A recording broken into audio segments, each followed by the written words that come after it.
Today's episode is about love, loss, and the kind of faith that isn't just preached, but rather lived. I'm sitting down today with Amber Emily Smith, a woman whose name you might recognize as the wife of former country artist Granger Smith. Or maybe you'll recognize her from her family's wildly successful YouTube channel called The Smiths. But behind the headline, behind the spotlight, is a woman who has a story all her own.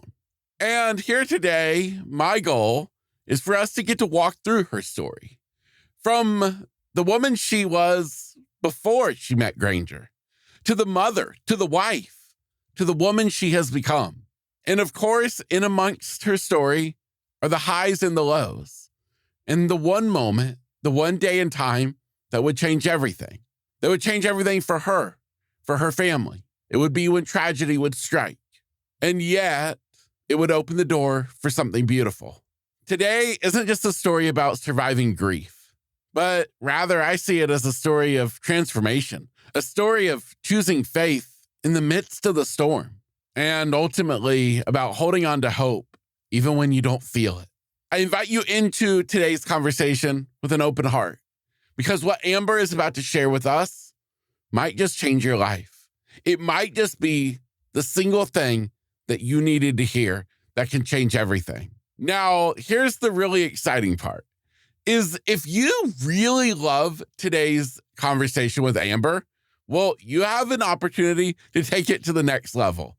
Because here today, on the same day that this episode is being released, which is Tuesday, October 14th, 2025, Amber's own story has just been published in her book called The Girl on the Bathroom Floor.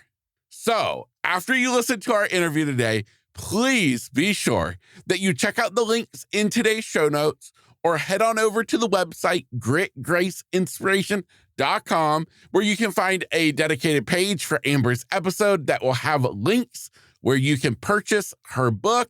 Because, my friend, I have a feeling once you meet Amber, once you hear her story, you're going to want more of it. This is just the appetizer. So, my friend, please be sure that you get the main event, the main course, by purchasing a copy of The Girl on the Bathroom Floor. And with that, my friend, I'm your host, Kevin Lowe, and this is episode 415 of Grit, Grace, and Inspiration. Last little note before I turn it over to my interview with Amber is, my friend, if at any point today there's something that is said that makes you think of somebody in your life, would you reach out and share today's episode with them?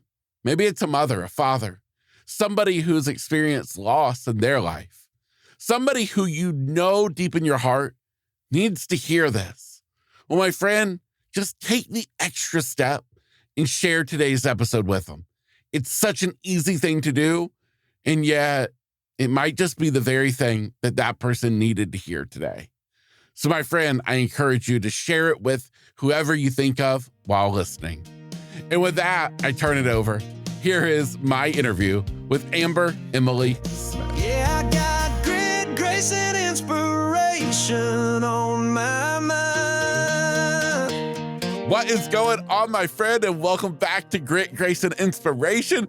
Today, I have the absolute joy and honor of being in the studio by none other than Amber Emily Smith. Amber, it is an absolute pleasure to have you.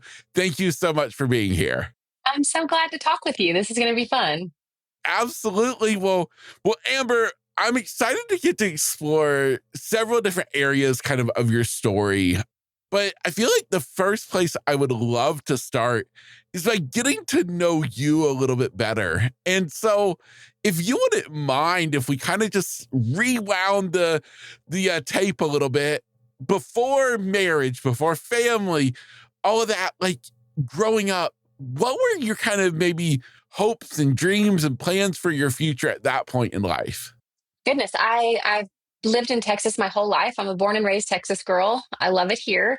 When I was younger, I was a cheerleader and I played tennis and I just really enjoyed time with my friends. And then I think I thought when I was a little girl that all I ever knew that I wanted to do was be a mom.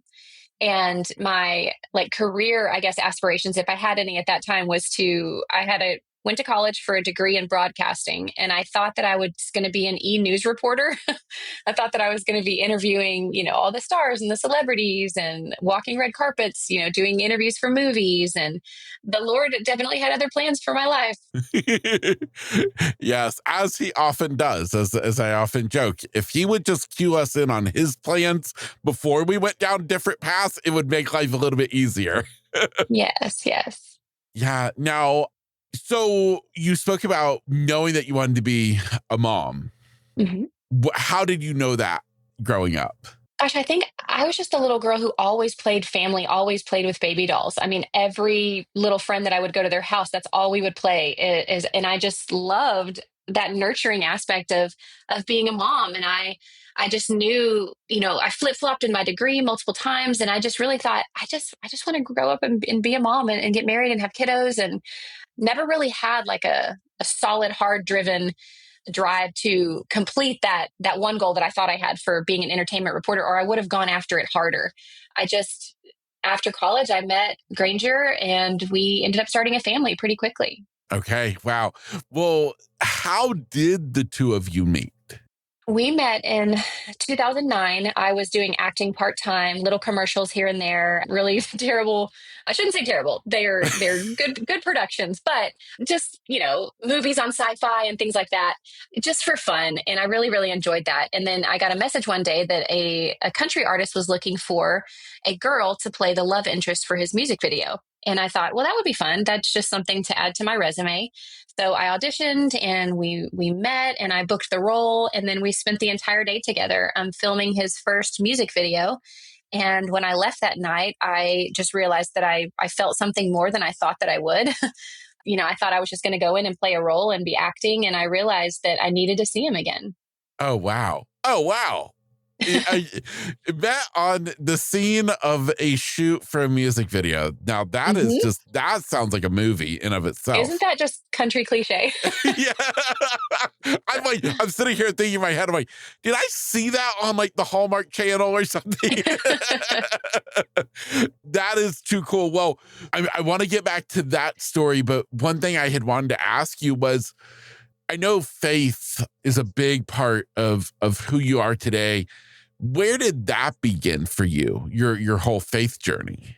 Yeah, I wish I could say that it started when I was a little girl. And I guess I need to give credit to my parents. I came from a divorced family, lots of divorce on my dad's side, but my mom remarried, and she tried to keep the foundation of church going, and she took us to an Episcopal church off and on, but it was never really ingrained in our minds and our hearts. We never really brought it home with us. I think it was just something that was more of like a checking the box, like we thought that was kind of what we were supposed to do. And so I just was a very lost teenager and young adult. And I said the prayer, the sinner's prayer, when I was 14 at a church camp, but I was not living a life surrendered to Christ. I very much was living of the world, and I think struggling with who I was, and I sought love in all the wrong places, and just trying to heal from divorce and lots of different things. So I didn't have a relationship with Christ until actually after Granger and I got married, and the Lord brought us through a really, really deep season of suffering. That's where the Lord got a hold of my heart and transformed me. Okay. Okay. Wow. I'm excited for us to get to that aspect, because what you just said there is a pivotal point where things happen in our lives, and I feel like they can either bring us close to God or they can take us away. And so I'm excited to get there. I'm going to hold my anticipation a little bit longer before we dive into that part of your story. But so with that foundation laid, you met Granger. You Mhm. guys obviously hit it off on the set of the filming of his show. How fast did things transpire from there to you guys dating and getting married and family and all of that? So we waited about a month after the music video shoot and got together for coffee. And we ended up just dating after that. And we dated for 6 months before we were engaged. And then we were married a year and 2 days after we met. So it was pretty quickly. We were a little older, so we kind of knew what we wanted and what we were looking for. So yeah, it moved pretty quickly. I was gonna say, can we just like say like pretty quickly is an understatement? Like Yeah. that's really pretty quick. I mean, that's Yeah. absolutely amazing. What was it about Granger when the two of you met? What was it about him that made you think, huh, there's something there? Well, I think initially it was just that attraction that I wasn't expecting to feel because I thought I was just going to go in and work on a video. And I think just his kindness, his humility, he was funny. He just had a very gentle nature about him. And I had just started dating someone at the time for about a month. And he was such a gentleman in the way that, he was like, well, even if you feel something, it's probably more of an indication that you need to end that other relationship. So he was just very kind and respectful of that other person and then what I was going through at the time, and didn't push or rush anything, gave me space to figure that out before we started dating. And I just thought that was really such a character move on his part. Yeah. Oh, absolutely. Absolutely. Now, how close are the two of you in age? He's 45, I'm 43, so just a couple years. Oh, wow. We'll consider that basically the same. Yeah, Yeah. that's amazing. Wow. Now, how old were the two of you at that time? 28. Well, 28. 27. Yeah. I Okay. can't even remember Okay. now. I had my first, we had London when I was 30. So yes, probably 28 when we met. Yeah. Amazing. Amazing. Now, when you got involved with Granger, he was already at that point, obviously shooting music videos. So he was already into his career. Did that in any way, shape, or form make you think, do I really want to get involved with somebody in this celebrity status? Or was that just not even really in the equation?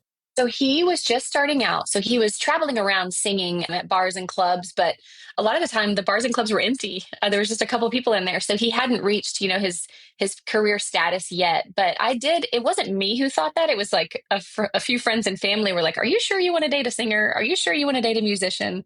We always hear that they cheat on their girlfriends or cheat on their wives. Are you sure you want to get involved in that? And I was just like, that is not Granger. He is not that guy.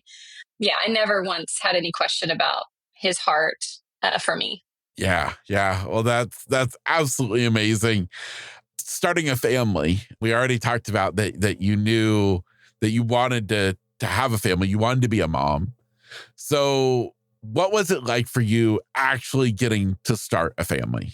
It was amazing. I mean, I truly loved being pregnant. I didn't have any complications or anything. I loved being able to feel, my little baby grow, and just the anticipation of what that meant for us as a family, and just getting to see their faces for the first time. It really truly felt like, our plan as we wanted it in our earthly minds was unfolding just like we wanted. We would get married. We would wait a year. We would have a little baby. Then we would have another 2 years later. Like, we kept planning, and everything seemed to keep unfolding just the way our earthly desires wanted to go. Yeah, yeah, amazing. Now, how long was it in between you having London and then your second child? About 2 years and 4 months. Okay, okay. Amazing. And then you waited how much longer before having River? It was about the same.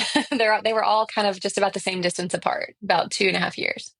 You were a couple with a plan. You guys were We following. were. We thought we were, yeah. Yes, yes, amazing.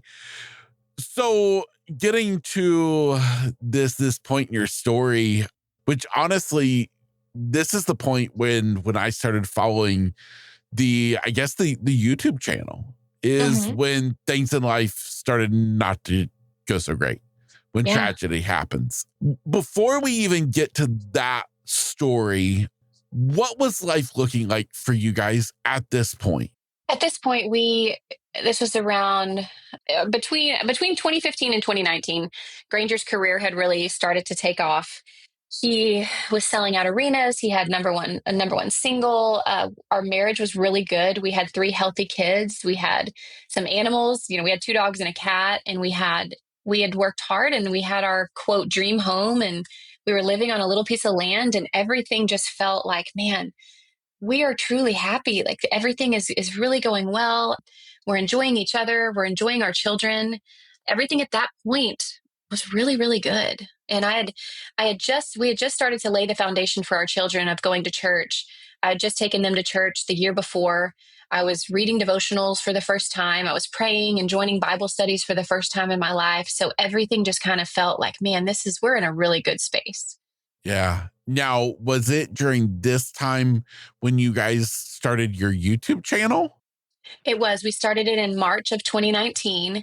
And we had some other, it was kind of when the vlogging was really big on YouTube. And we had some other influencers that just said, you guys should film, Granger on the road versus Amber at home with the kids. We think people would really like that. So we just started filming those episodes, and they were so fun to have just home footage of the kids and kind of give Granger's fans an inside look at what his life looked like versus what my life looked like at home. So that was kind of when we started the Smiths. Okay. Okay. Amazing. Amazing. Was that at all difficult at that point, really opening up and showing people into your life? No, I don't think so. I don't think it was at that point. I think we saw it as really fun, and we enjoyed watching it because I didn't get to see a lot of Granger on the road, and he didn't get to see a lot of what we were doing at home because we were separated. He was so busy. So it was nice, when our editor would compile all of that and we actually got to watch it, and fans were really enjoying it. So it was a fun time for us. Yeah. Okay. Okay. Amazing. So at this point, your kids, the three kids, are what ages? 7, 5, and 3. 7, 5, and 3. Mm-hmm. I'm going to ask you to share it however you would like to share it, whatever point you want to pick up in the story. But we've been talking about this life. It's been going amazing. You've been checking boxes, but more than that, you've just been truly loving life as a mom, as a wife. You have this YouTube channel. But talk to me about what happened with River. Yeah, like I said, we were in a really good place. Granger was actually getting ready to leave for the CMT Awards the next day of when our tragedy happened, and it was a normal night in June. And we just finished dinner. I got River out of his high chair. The kids wanted to go outside and play. It was a beautiful night.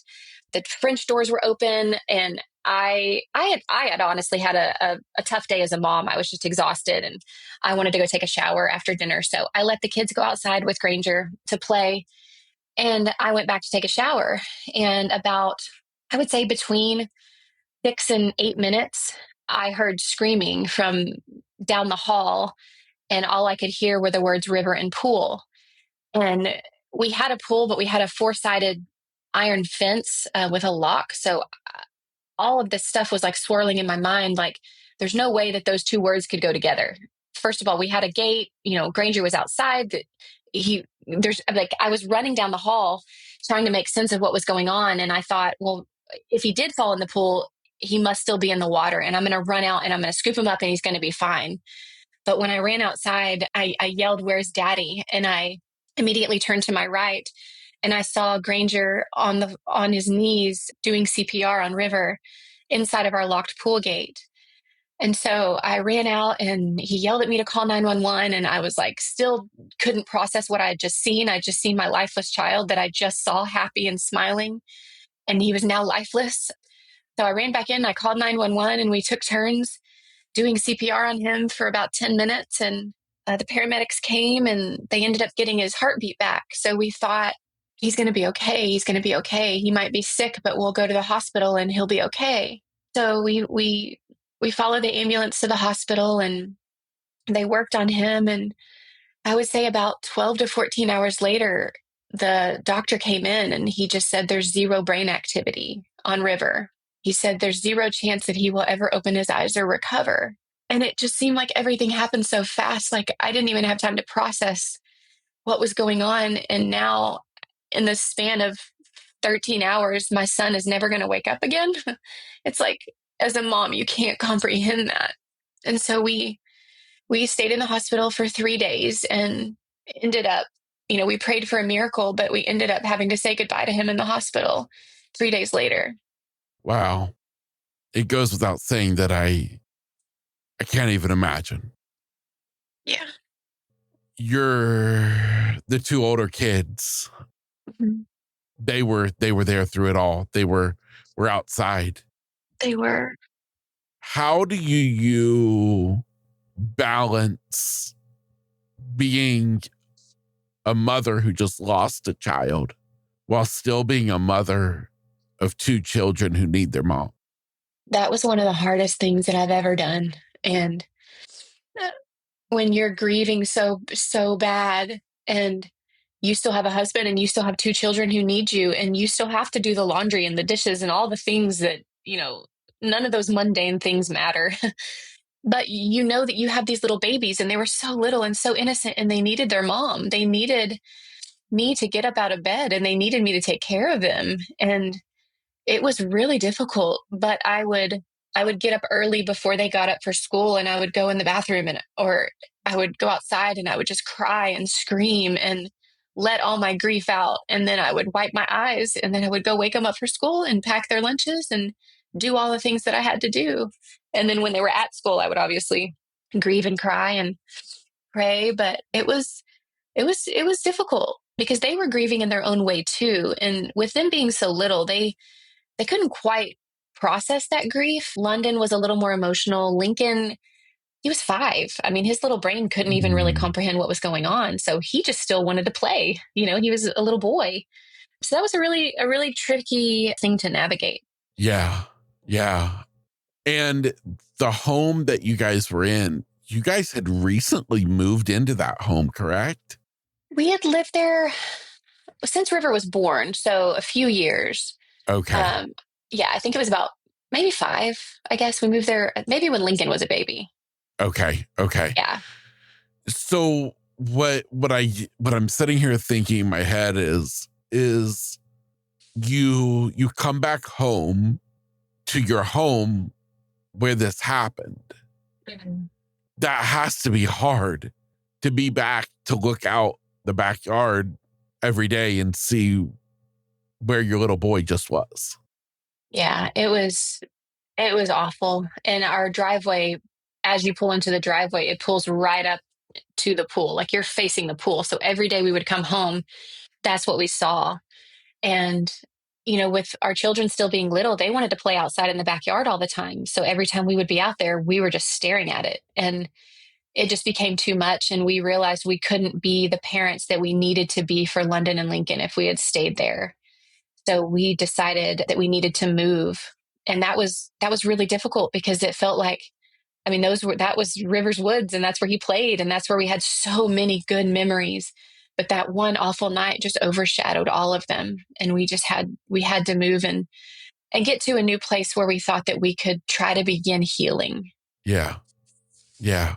Before we move forward, would you mind sharing a little bit about your kids and especially about River? Would you mind just Yeah. just I would love to be sure that I followed y'all's YouTube channel. I feel like I know your family, I know your kids, but for the person listening who hasn't, would you mind just sharing with us a little bit more about them? Yeah, gosh, I'm biased, but our kiddos are just incredible and they're so kind and loving. And London, at the time, she was 7 and she just adored animals and had the sweetest heart and loved to sing and dance and draw and loved art. And Lincoln loved to play little sports. And at that time, he was little, so he was more into like figures and superheroes and things like that. And River was just they're all such lights. And we did this thing at our house. We just love to do kitchen dance parties. So we would always turn on the radio really loud and I would just let the kids dance on the kitchen tables and on the countertops. And we would play guitars and we would bake cookies all the time and make messes and color. And our house was just so full of life and joy and complete disaster and chaos. But it was so beautiful. Yeah, of course they fought like all kids do, but they also truly just loved each other. Yeah. Yeah. One thing about River that I know from actually reading Granger's book is that talked about that River, he loved to go fast. Yeah. Everything he did in his life was fast. And would you mind sharing with me, if it's okay, the decision, because you guys ended up donating whatever organs you could, correct? Yes, we did. Would you mind sharing with me a little bit about that? Yeah, we were in the hospital, and I think it was day 2, and we knew that we were going to have to say goodbye to him.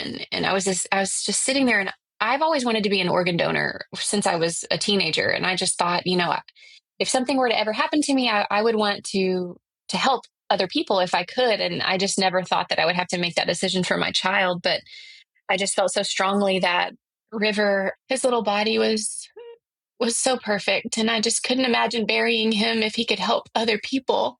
So I brought up the idea of organ donation to the doctors, and that actually bought us an extra 24 hours with him because they had to find the recipient. So he ended up saving a 49-year-old woman and a 53-year-old man, which was shocking to me because he was so little. I thought he would save children. But as with everything, God always does different things than you think. And we told the doctors they do what's called an honor walk, where it's when you're walking the child or adult into surgery. They wheel them down the hospital hallway, and all the nurses and doctors and family line the halls. And he was laying in his little bed, and we were following him. And we said, River always liked to go fast. So could you guys push him fast one last time? And so they pushed him really fast down the hallway, and I think that was the first time that we smiled in like 3 days. And then they wheeled him in, and then the doors closed, and that was the last time I saw him. Wow. Wow. It's such a beautiful moment in the midst of such an unbelievable nightmare. Yeah. And I guess what I take from that story is an applause to the hospital staff Yeah. of them making this last honor walk of this little child one for the books. Yeah. Wow. Did you ever, I know you shared their ages, but did you ever get to meet, or did you ever even want to, the people who were recipients? I did. I've only met one of them, but she lives close to us in Austin, and she was on kidney dialysis. She's had polycystic kidney syndrome since she was a little girl. And for 3 whole years, River's a whole life, she was tethered to a dialysis machine for 8 to 10 hours a day. And it's just such a beautiful thought of River's whole life. She was stuck to this machine, and he ended up being able to have her removed from that and save her. And she has a very beautiful life now, and she's married and has kids. And she sent me a picture recently of her on the beach, wearing a Live Like Riv shirt. So it's really sweet. Wow. Wow. Oh, Amber, I I know none of this is easy to talk about, and I want to take the moment to just thank you, though, for your willingness to share such an intimate and heart wrenching part of your story. Um, for the simple hope that there's another mother or father listening to this today who it just helps them to realize that they're not alone. Yeah, that's the goal. That's the goal, is just this world is broken and fallen, and everyone is suffering something. And it's so good for us to share our stories so that we can help each other along and remind each other that they're not alone, and that there is hope in whatever hard thing that they're going through. Yeah. Yeah. We spoke earlier in our conversation about faith. How did it work out for you after the loss of River that you turned to God instead of away from God? I think about that a lot because I know that there are some people who run away and get so angry at God and turn away. And all I can say is that it must have just been a grace from the Lord that I can look back now and see that year before, when I was going to Bible studies and reading devotionals and going to church, that he had been slowly planting seeds. I had heard the Lord is close to the brokenhearted. So when my heart broke, I ran to him instead of running away, and cried out to him and begged him to be with me and show me that he was real, and show me that this had meaning and purpose. And I really just laid on my bathroom floor and just surrendered everything to the Lord and just said, I can't do this. I cannot do this, God. I can't do this by myself. And I would lament and cry and pray. And that's about the time that Granger and I started reading our Bibles for the first time. I was 38 and we read our Bible cover to cover at 38 years old. And as I slowly began to pore over the scriptures and pray and cry, I just started seeing things. The Lord started opening my eyes and revealing who He is, and that He is so close, and that He does have a plan and a purpose, and that He does love me, and that He is good. So that whatever I'm going through, there has to be a purpose behind it, and that I'm not alone, and that He is sovereign and He doesn't miss anything, and that I can trust Him. And so I just did that day after day after day. And slowly He began healing my heart little by little. And it's not something you ever get over. I still cry over River, but it's something that has allowed me to be sustained and truly test my faith and refine me and take the focus off of myself and put it on the Lord. Yeah. Yeah. Praise Jesus for that. Amen. Praise Jesus for that. Wow. I guess my next question, and obviously I'm skipping over a lot in this journey that you would have to be on to begin healing from such a loss. But at what point and how did it even happen that you guys would make the decision to want to try to have another child? That came a couple months, I would say a few months after we were grieving the loss of Riv. I think Granger just truly felt, he came to me one day when I was getting ready and I was in the restroom getting dressed, and he said, would you ever think about having another baby? And I was kind of shocked. And I immediately said no. I said absolutely not. We just buried our son. It would be like a betrayal. I could never have another baby. River was always supposed to be our last baby. And he was like, okay. And he's like, I just wanted you to know if you were ever thinking about it, it's kind of on my heart too. He said, I just feel like I have so much more love left to give. And so we kind of tabled it for a little while, but he couldn't shake that feeling. He kept saying, I feel like we are supposed to have another baby. So I just felt, I kept thinking like, well, Lord, why aren't you telling me? Why aren't you telling me that we should have another baby? And I just remember my mother-in-law saying to me one time that she had felt strongly about something, but the Lord laid on her, I don't only have to work through you. I can work through your husband. And so I just felt like I needed to honor him and open that door. So we just prayed, and I just was like, Lord, if this is in your will, then help us to walk through it. But I had my tubes tied after River because we thought we were finished. So our only options were to reverse that or to explore. My doctor told me we could explore IVF, which both were very costly and both were probably like low percentage, especially at my age because I was 39.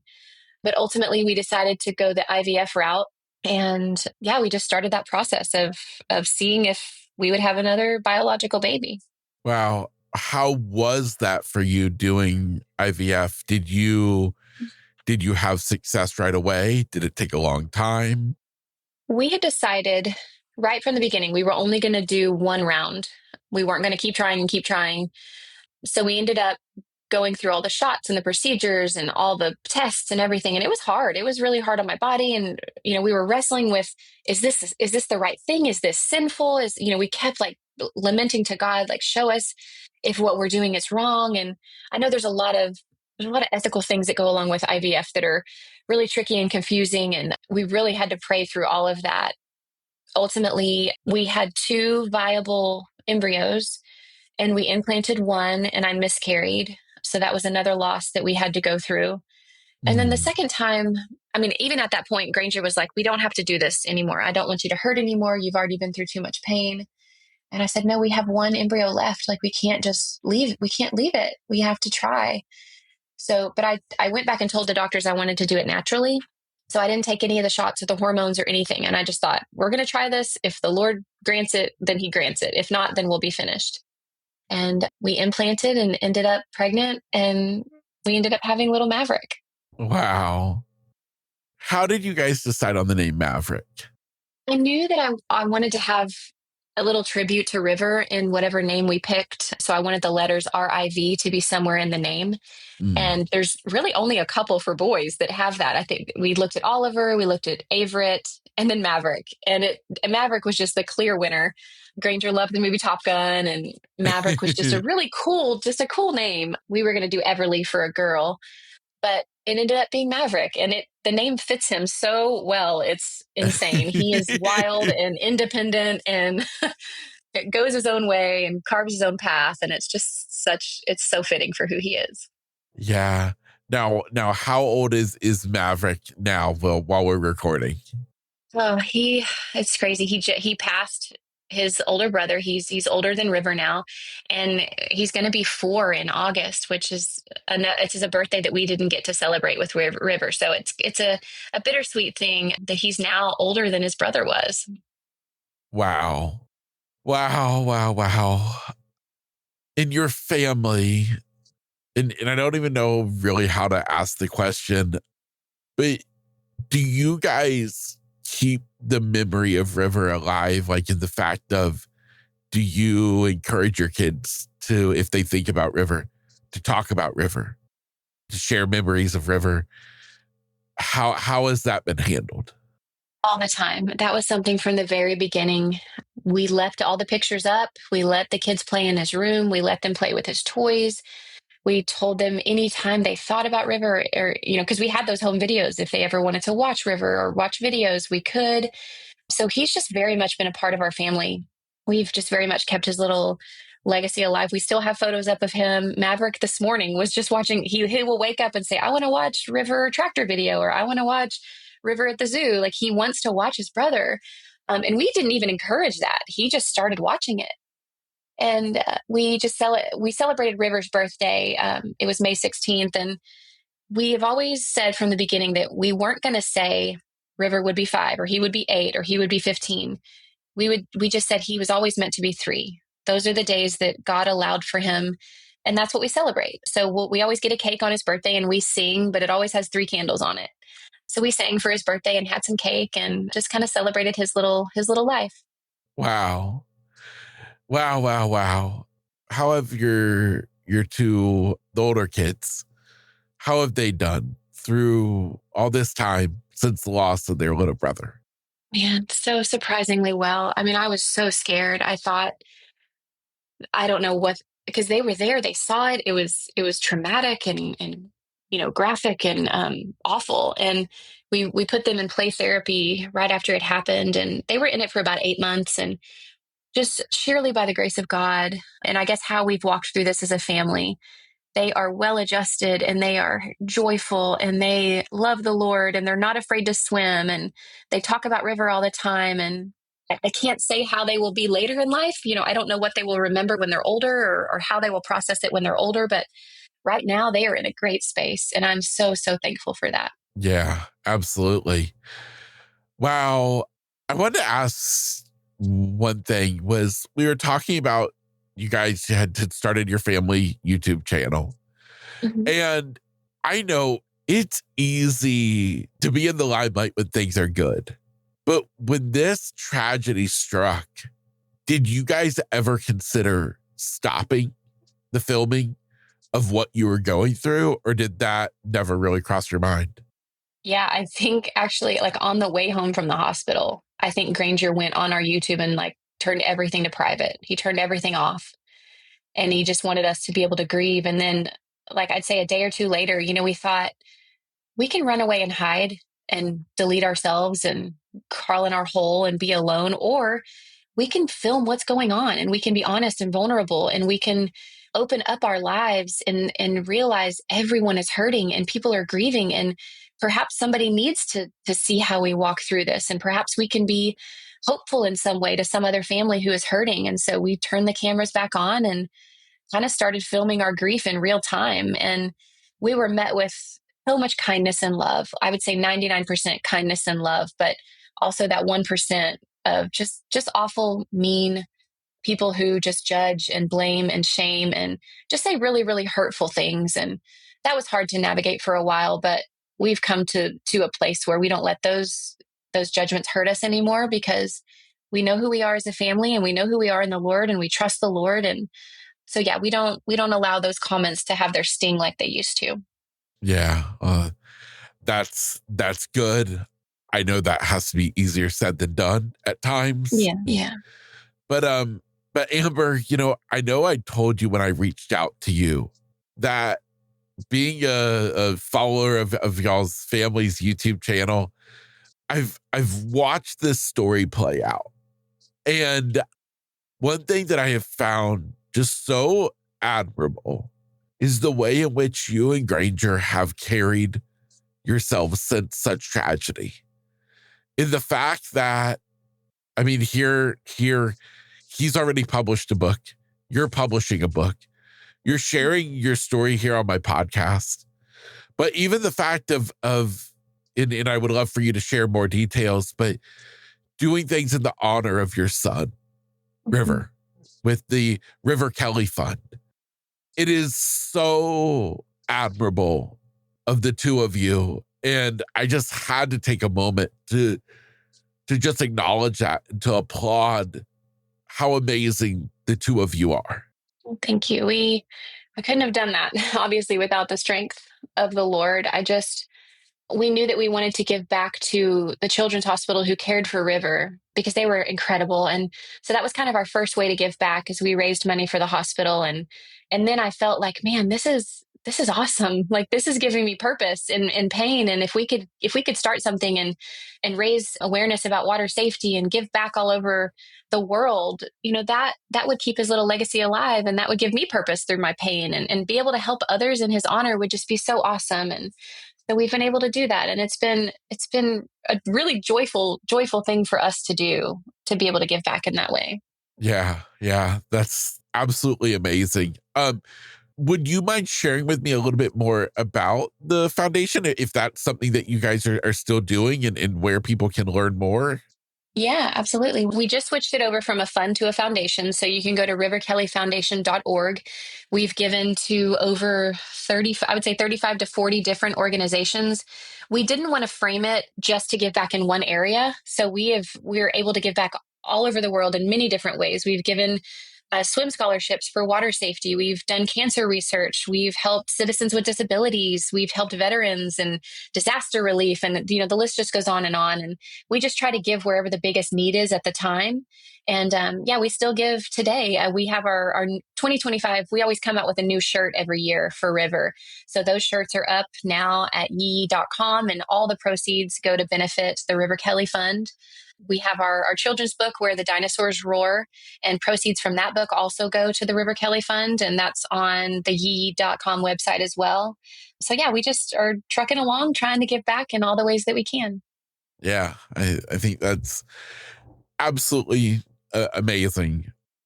Now, whose idea was it, the idea of sharing your stories in a book?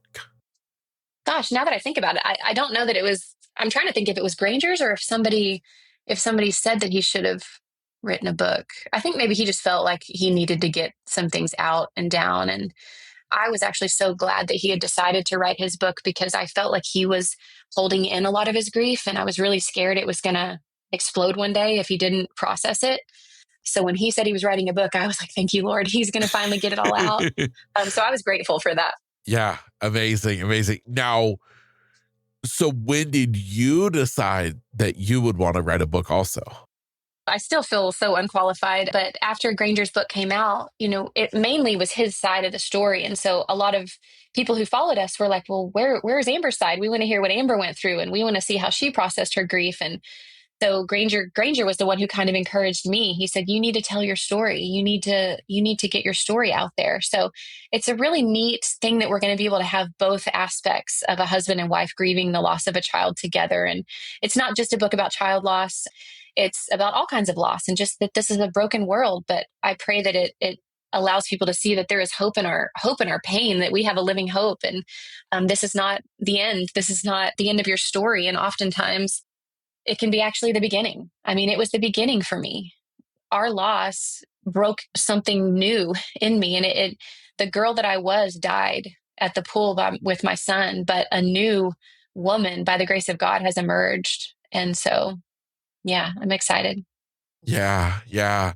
Well, I can say Granger's story, which his book is called Like a River, correct? Yes. Yeah, I can say that I listened to the audiobook on a road trip from our home in Florida up to North Carolina with my mom and my mom's cousin. Hmm. And I can tell you that the three of us, people passing us must have thought we were a bunch of messes because we were in the car crying, Oh, laughing. It was one of the most memorable road trips I've ever taken. no, I Um, love that. what do you hope? I know at the time that we're recording this, I know all the details haven't been revealed yet, but what can you kind of tell us a little bit about your book and maybe who you hope reads it? It's a very raw, real look at grief from a mother's perspective and how I navigated that with my family, with my husband, how I am not the same woman that I was. And I hope that people come away from it with a deeper desire to know the Lord. I pray that people come away from it with a hope inside of them that no matter what comes their way, that they can make it through anything this side of heaven, and that we have a God who loves them, who has chosen them, who desires a relationship with them, who doesn't miss anything, who is in every single detail of their story, the good, the bad, the hard parts, and how a lot of times the hard parts of our story are what make us into who we are. And they refine us and purify us and make us more like Christ. And I really hope. I hope many, many people read the story, whether they're grieving now or have been grieving or are just preparing for a season of suffering, because sadly we will all face some kind of suffering, whether that's a broken marriage or a disability or a child loss or a diagnosis or even loss of a pet or loss of a job. I mean, we all suffer in some ways, and I just hope people can read the story and come out with a grit a grit about how they're going to walk through suffering, looking to the grace of God. Yeah, amazing, amazing. Well, I know that I certainly can't wait for it to come out. I can't even imagine what it was like for you to write this book though. And again, I applaud you for your willingness to share it for the hope of helping someone else. Thank you. Yeah. Now, kind of a different topic, but I have to touch on it because obviously your life has changed dramatically in more ways than one. Is that, we started our conversation today talking about your husband Granger being a country music artist. Hmm. But that has all changed in your Yes. life today. How was that conversation? Maybe that's the better question to ask is whose idea was that? Or who broached that topic about, hey, honey, I think I'm gonna change careers. I think I think when we lost Riv, Granger went back to the road rather quickly, and I think we could just tell that the road wasn't the same anymore. It was really hard for him, such deep grief, but he did actually get to a point where he was able to do that, and he did have joy on the stage again. But as during this whole time when he was still touring, we were also going around and speaking at churches and kind of sharing our story. And one day a pastor asked if he would come and sit and do an interview style, and Granger said, "Would you allow me to give a message?" And so he prepared a sermon. And I remember the first time he got off the stage after he gave that sermon and shared the gospel, it was like this new fire had been lit in him, and the Lord slowly diminished his passion for music and raised it for sharing the gospel. And so one day, we were talking and he said, I think I'm going to stop touring. I think I'm done. And I was just, he was actually going to stop rather quickly. And I said, well, you need to say goodbye, to all your, and so he did a final farewell tour. He enrolled in seminary, and he's now a pastor at our local church. And we have just really loved getting to serve our local body and walk with them through things. And he loves preaching. He loves pastoring. We've loved this season of life that we're in now. We truly do. It's been such a sweet season, and I'm so thankful. Nothing that we would have ever written for our lives, I don't think, but something that's so much better. Yeah, I think it's just such a testament to the power of God's plans. Yeah. You know, I always say that God's plans are rarely anything that we imagined or wanted. And yet at the end, even through all the heartache, they're always the best plans. Yeah, they are. Yeah. Amber, I guess my final question today is for the person listening today who maybe they've been in that season or in that season right now where they're still grieving and they're still hurting. What would you love just to end our conversation today by sharing with that person? I think the first part is just acknowledging their pain, because if they're in a season of fresh suffering and pain, it's so hard. It's so painful. And, when you're in that deep grief, you don't want to hear God has a plan and, there's a purpose in this. It's like, no, you just want to cry and you want to grieve. And so I think initially just to say that I'm so sorry that you are in this season, that this is not the way the world is supposed to be, and to allow yourself to mourn and to grieve and lament and cry out to God. But I would just say, please don't stay stuck there. You're not meant to stay stuck there. And there is hope and there is light.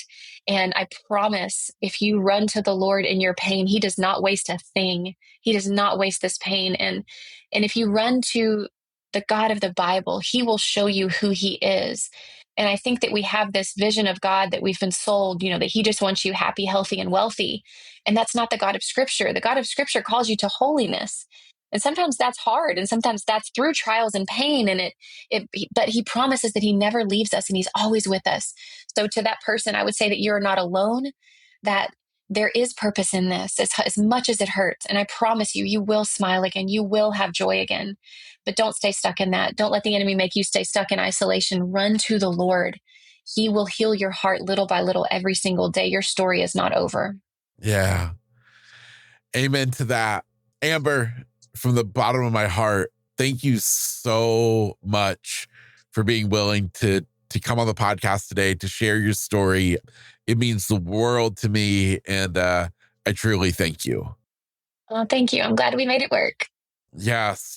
Well, for you listening today, please be sure to follow up today's episode by going and grabbing a copy of Amber's book, yet to be released, yet to even be named. So be sure that you check out the show notes for a link. If show notes still leave you confused, well, easy does it. Just go to my website, gritgraceinspiration.com, and you can find all of the information right there for Amber's interview, her book, all the things.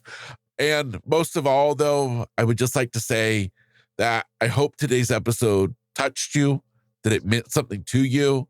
And by all means, if there's somebody in your life who you think can benefit from hearing the story of a mom, of a wife, of a woman who's gone through the unimaginable and yet has come out the other side, well, please share today's episode with them. My name is Kevin Lowe. I'm your host, and I hope you enjoy the rest of your day. Thank you for being here. I got grit, grace, and inspiration on my mind.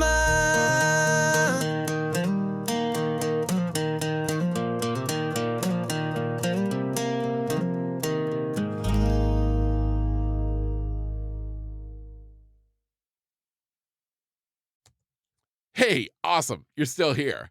And since you were cool enough to listen all the way to the very end of today's episode, I have a special surprise for you. The story you just heard, I turned it into a song. Now, how is this possible for a guy who can't sing nor play an instrument? Well, my friend, it's called Today's Modern Technology. It is amazing. And what I did was I took the essence of the story you just heard and turned it into a full song. And that's what you're just about to hear. Now, if you're curious to know how this works and if I can make a song for you, well, head on over to klowemusic.com. That is KLOWE music.com to have your own song created. But until then, I hope you enjoy this song.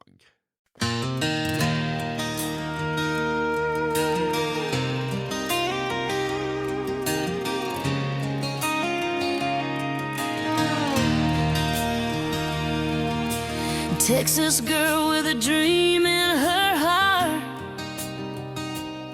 Red carpets, bright lights, thought that's where she'd start. But the good Lord whispered in ways she couldn't see. He said, I've got a different story for you and for me. Music video shoot on a warm spring day. Met a country boy, love was on the way. Married in a year, kids came soon. Life felt perfect underneath that Texas moon. So I run to the river when the night gets long, when the weight of this world feels 1,000 pounds strong. Though my heart broke in pieces, it's where I found faith. I run to the river, and I'm met by His grace. It was a normal night in June that day. French doors open, kids laughing at play. Summer breeze carried their joy so sweet. Laughter was dancing where the fireflies meet. 6 minutes later, my whole world changed. Heaven gained an angel, nothing feels the same. Dream home turned to shadows, echoes in the hall. Had to pack it all up, had to leave it all. So I run to the river when the night gets long, when the weight of this world feels 1,000 pounds strong. Though my heart broke in pieces, it's where I found faith. I run to the river, and I'm met by His grace.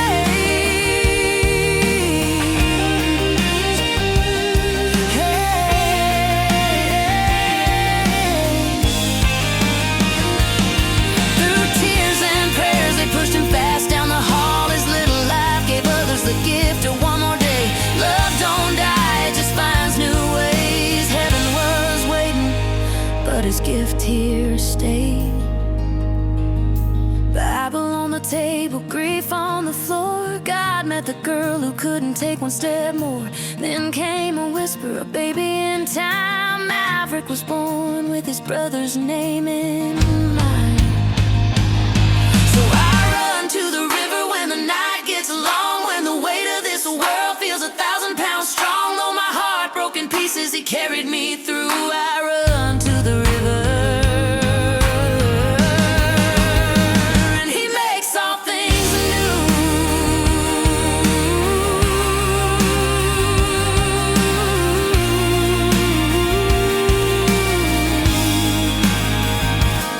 Every May 16, 3 candles burn bright. He was always meant to be 3.